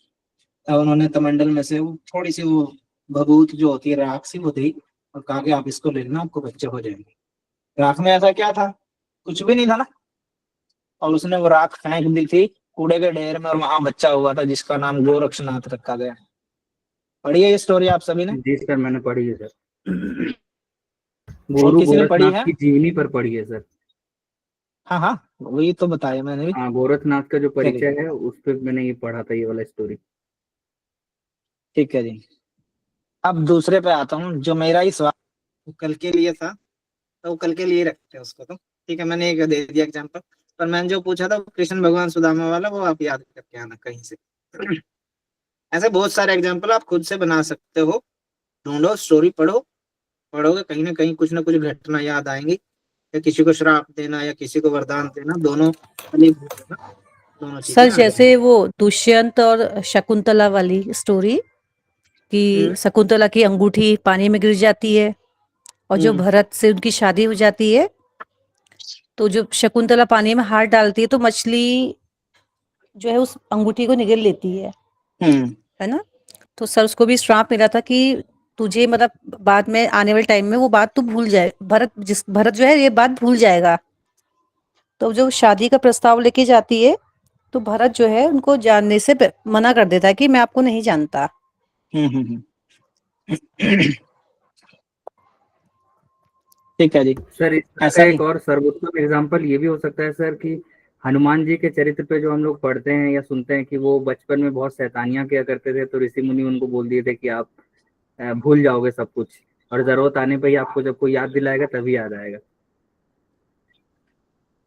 और बताता हूँ मैं आपको, वो सच्चाई है या झूठी है उससे हमें उस पे नहीं जाएंगे, पर स्टोरी है इसलिए मैं आपको बता रहा हूँ। श्रवण अपने माता पिता को लेके जाते हैं, माता पिता को प्यास लगती है, बेटा प्यास लगी पानी पिला, वो जो चमड़े की होती है क्या बोलते हैं उसको, मैं नाम भूल गया उसका, जो भी बकेट सी होती है जिसमें पानी लेके आते हैं, सुराही टाइप सी, वो जब पानी में डुब डुब उसको भरता है पानी के लिए, उसमें डुबोता है तो डुब डुब की आवाज आती है। और उधर राजा दशरथ कहीं रेस्ट विश्राम कर रहे थे, तो उनको वरदान मिला हुआ था शब्द भेदी बाण का, उनके पास वो पावर थी कि वो जहां से भी शब्द आए हैं, आवाज आई है, वहां पे अगर उन्होंने बाण छोड़ दिया तो वहां जाके लगेगा, ठीक है। तो उन्होंने जब वो डुब डुब की आवाज सुनी तो उन्होंने वहीं से लेटे, वहीं से मतलब बगैर देखे कि तालाब के पास कौन, उन्होंने लगा कोई जंगली जीव है, तो उन्होंने वो शब्द भेदी बाण छोड़ा और वो श्रवण के लगा। जब श्रवण चिल्लाया तब वो वापस आए, राजा दशरथ ने देखा कि ओहो बाण तो गलत लग गया। मैंने सोचा कोई जीव है वो चाट रहा है पानी को, उसकी चाटने की आवाज आ रही है। तो वहां पे जाके पूछा कि आप कौन हो, कैसे क्या, तो उन्होंने बताया मेरे माता पिता वहां पे हैं, प्यास लगी तो आप उनको पानी पिलाने जाओ। जब राजा दशरथ पानी पिलाने जाता है तब उनके माता पिता, श्रवण के माता पिता बोलते हैं कि बेटा तूने तो बहुत देर कर दी, इतनी दूर से लेके आ पानी। तब वो फिर वो बताता है कि आपका बेटा मेरे से ऐसे ऐसे गलती हो गई और मेरे से बाण लग गया, वो मर गया। तब उन्होंने श्राप दिया उसको कि तू कभी, तेरे को कभी पुत्र सुख नहीं मिलेगा, संतान का सुख कभी नहीं मिलेगा। तो जब सुख का टाइम आया तो 14 साल के लिए वनवास मिल गया राम जी को, तो ये श्राप दिया था उनको। अब ये सत्य है असत्य है और इस पे नहीं जाएंगे, ठीक है। क्लियर है सभी का? जी सर। सर सत्यवान और सावित्री की स्टोरी भी ऐसी हुई।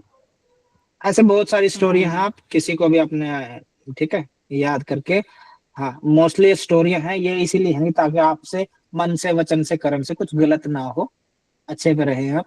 ठीक, कल में से आप में से किसी के पास पावर आ जाए शब्द बेदीवान की, तो आप ऐसे लेटे लेटे नहीं छोड़ोगे, जय हो चल रहे, आप जाके कम से कम जाके प्रहार करोगे। वैसे तो हिंसा ही अहिंसा पढ़ ली हमने, तो आप किसी को हत्या करोगे ही नहीं, ठीक है। नेक्स्ट पढ़ते हैं, अस्तेय प्रतिष्ठायाम सर्वरत्नोपस्थानम। अस्तेय प्रतिष्ठायाम सर्वरत्नोपस्थानम। ते प्रतिष्ठायां सर्वरत्नोपस्थानम। ठीक है, अस्तेय मतलब चोरी न करना। जब चोरी के अभाव की दृढ़ स्थिति हो जाती है, तब उस योगी के सामने सब प्रकार के रत्न प्रकट हो जाते हैं, यानी कि उसके सब प्रकार के रत्नों का पता चल जाता है। जब साधक में चोरी का अभाव, यानी कि चोरी न करना, वो अभाव पूर्णतः प्रतिष्ठित हो जाता है, तब पृथ्वी में जहां कहीं भी गुप्त स्थानों में पड़े हुए समस्त रत्न उसके सामने प्रकट हो जाते हैं, अर्थात उसकी जानकारी उसको होती है, कहाँ पे सोना निकल रहा है, कहाँ पे चांदी है, कहाँ पे तांबा है, ठीक, कहाँ पे हीरे हैं, समुद्र के अंदर तक का पता चल जाता है। जब कंडीशन ये है कब, जब चोरी का भाव की बिल्कुल दृढ़ स्थिति हो जाती है। ये नहीं कि उसको पहले सोने तक तो ठीक था, अब उसको हीरे देखने लग गया, वो मन बहक गया उसका, नहीं, पूरी परीक्षा ली जाती तब जाके दृढ़ अभाव होता है, तब जाके उसको उनका पता चलता है, ठीक है। फिर आता है, अब हमने पढ़ लिया अहिंसा सत्य अस्तेय, अब आता ब्रह्मचर्य। ब्रह्मचर्य प्रतिष्ठायाम वीर्य लाभ। ब्रह्मचर्य प्रतिष्ठायाम वीर लाभः। ब्रह्मचर्य प्रतिष्ठायां वीर्यलाभः। ब्रह्मचर्य की दृढ़ स्थिति हो जाने पर सामर्थ्य का लाभ होता है। जब साधक में ब्रह्मचर्य की पूर्णतः दृढ़ स्थिति हो जाती है, तब उसके मन बुद्धि इंद्रिय और शरीर में अपूर्व शक्ति का प्रादुर्भाव होता है। साधारण मनुष्य किसी काम में भी उसकी बराबरी नहीं कर सकता, उसके अंदर इतनी पावर आ जाती, इतना ओज, इतना तेज, सब चीजें हो जाती हैं। स्वामी विवेकानंद जी, स्वामी दयानंद सरस्वती जी, ऐसे बहुत सारे आपको योगी महापुरुष सन्यासी स्वामी आप ऐसे योगी मिलेंगे, ठीक है, सज्जन पुरुष, जिन्होंने इन पे हासिल किया है, इन पे जीत हासिल करी है और उन्हें लोगों के सामने दिखाया भी है। ऐसे बहुत सारी घटनाएं हैं। आप स्वामी दयानंद जी का जीवन परिचय पढ़ेंगे, स्वामी विवेकानंद जी का, अन्य किसी किसी का पढ़ेंगे, तो आपको ब्रह्मचर्य के बारे में बहुत जानकारियां पढ़ने को मिलेंगी। आयुर्वेद जब पढ़ेंगे, आयुर्वेद में भी आप पढ़ेंगे सप्त धातु होती है, रस रक्त मांस मेद अस्थि मज्जा वीर्य, सबसे आखिरी की धातु होती है और उसमें इतना बल होता है, इतना, सबसे आखिरी की धातु है, अगर वो क्षीण होती है आपकी, तो धीरे धीरे आपकी जो बाकी जो धातुएं हैं वो भी क्षीण होनी शुरू हो जाती है, ठीक है। इसके बारे में बहुत सारे हैं जिनके अंदर, जैसे दारा सिंह थे, जितने भी कुश्तियां की वो एक नहीं हारे, हनुमान जी थे, ठीक है। तो ऐसे बहुत सारे एग्जाम्पल है और बहुत सारी स्टोरी भी ऐसी है। पितामह सर। भीष्म पितामह थे। मैं आपको एक स्टोरी स्वामी दयानंद सरस्वती जी की बताता हूँ आपको। स्वामी दयानंद सरस्वती जो थे, वो पैदल पैदल जा रहे थे, तो उन्होंने देखा एक कुआं है, उस कुएं पे 5-6 औरतें हैं, जिन्होंने पानी तो भर रखा, पर वो उठा के पानी के मटके को लेके नहीं जा रही।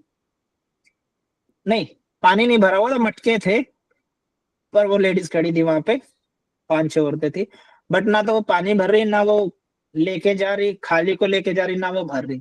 स्वामी जी वहां गए, उनको नहाना था, तो स्वामी जी जब वहां गए तो स्वामी जी ने देखा, तो उनसे पूछा, आप यहाँ खड़ी क्यों हैं?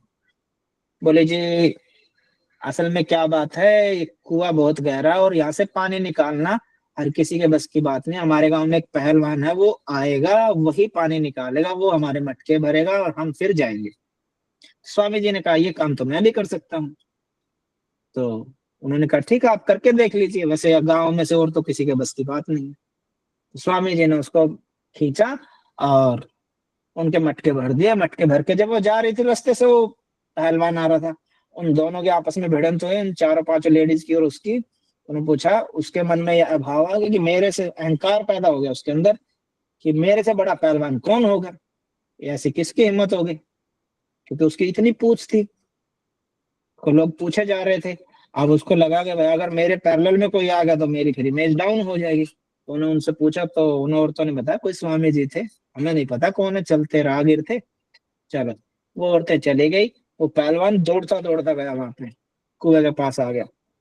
कुएं पर पास आके उस सन्यासी से कहा कि अरे सन्यासी, वो अभाव था ना, अहंकार था, कि तू मेरे से कुश्ती लड़, अगर मेरे से कुश्ती लड़ने में तुमने मेरे को हरा दिया, ठीक है, तो मैं तेरा जिंदगी भर गुलाम रहूंगा, और अगर मैंने तेरे को हरा दिया तो बता क्या। बैठ लग गई दोनों की। स्वामी जी ने कहा, मेरा वो कर्तव्य नहीं है आपको नीचा दिखाना, भरा बुरा कहना, ऐसा मेरा कोई कर्तव्य नहीं है।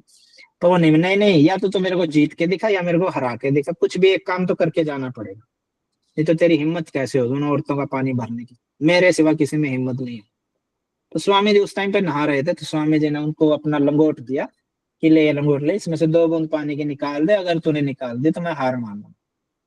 उससे वो 2 बूंद पानी की नहीं निकली थी, और फिर स्वामी जी ने उससे 5-7 बूंद निकाल दी थी। उसको इतना जोर था उनके अंदर, इतनी पावर थी, उसको निचोड़ा तो उसमें से कुछ बूंदे पानी की निकली थी, तब वो उनके पैरों में पड़ गया, उसका अहंकार भी टूट गया था।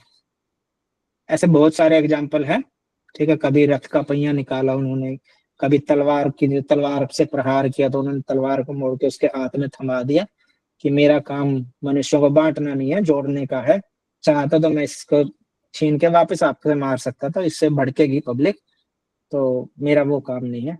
तो तलवार को हाथ से रोकना और तोड़ के उसके वापस उसी के हाथ में थमा देना, ठीक है, इतनी पावर हर किसी के बस की नहीं है। कई सन्यासी आपने देखे होंगे जिनका चेहरा, उनका ओज ऐसा होता है कि आप उसके पास जाते हैं, अगर 5-7 फीट के दायरे में रहते हैं तो आप अपने आप को भूल जाते हैं, आपका मन करता है कि बस अब यहीं रहना है, बस यही जिंदगी है। देखा होगा आपने, बहुत सारे सन्यासी ऐसे हैं यस सर। जिनके पास बैठने से आपको उठने का मन नहीं करता। वो ओरा, वो जो 5-7 फीट तक के जो उसकी ओरा, जो वो लेयर है ना, जो उसके पावर है, जो उसका ओज है, जो उसका तेज है, वो आप पे 5-7 मीटर के दायरे में आपको लेके आया है। जो आप असल में जो आप थे, आप वो बनना चाह रहे पर बन नहीं पा रहे, क्योंकि आप उसके अधीन हो गए हैं। क्योंकि आपकी जो आपका ओज था, आवरण कहते हैं उसी को, ओरा, आवरण, ठीक है, उसका आवरण आपके आवरण पे हावी हो गया, आप अब नीचे आ गए। तो वो ब्रह्मचर्य की शक्ति ही होती है। सप्त धातु जो मैंने बताई उनसे ऊपर भी होती है ओज और तेज, तो हर किसी में नहीं होती, कोई बहुत दृढ़ सन्यासी होते हैं उन्हीं में होती हैं जो ब्रह्मचर्य युक्त होते हैं, ठीक है। और ऐसे बहुत सारे एग्जाम्पल मिलेंगे आपको उपनिषद में, ग्रंथों में, टेक्स्टों में बहुत सारे मिलेंगे आपको, हर टेक्स्ट में मिलेगा पढ़ने को, उपनिषदों में मिलेगा, हठ प्रदीपिका में भी, घेरट संहिता में भी, सब में मिलेगा, ठीक है। अब पढ़ते हैं अपरिग्रह को। अपरिग्रह स्थर्य जन्म कथनता संबोध।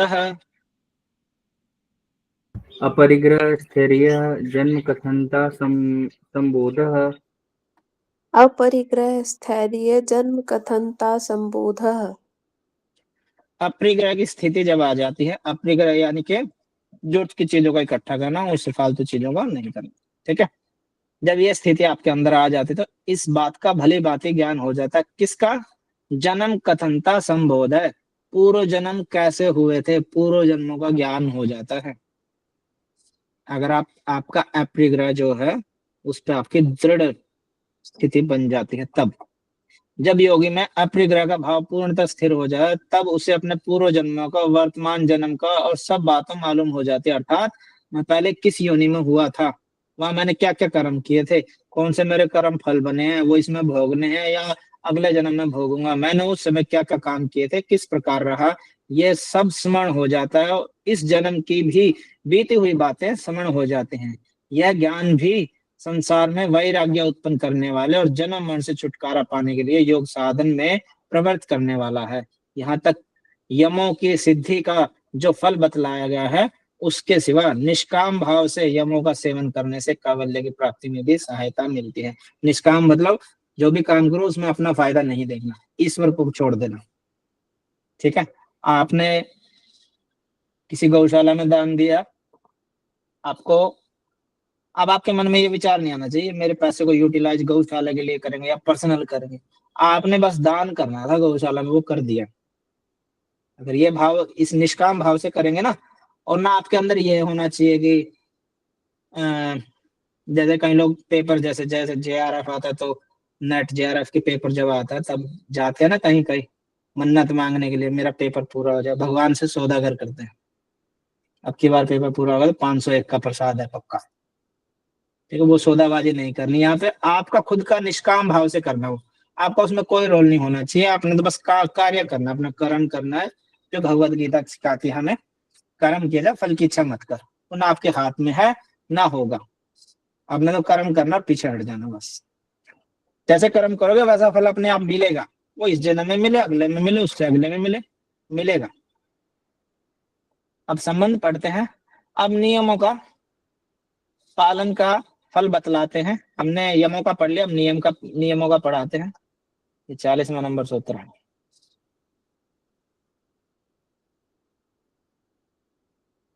इसका यहीं छोड़ते हैं, आज हम इतना ही पढ़ते हैं क्योंकि पूरा तो होगा नहीं हमारे से। ठीक है, 55 सूत्र है, तो इसको इतना ही पढ़ते हैं हम। ठीक है,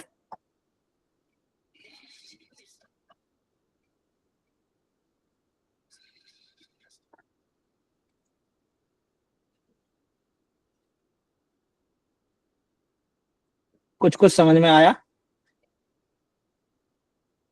यस सर।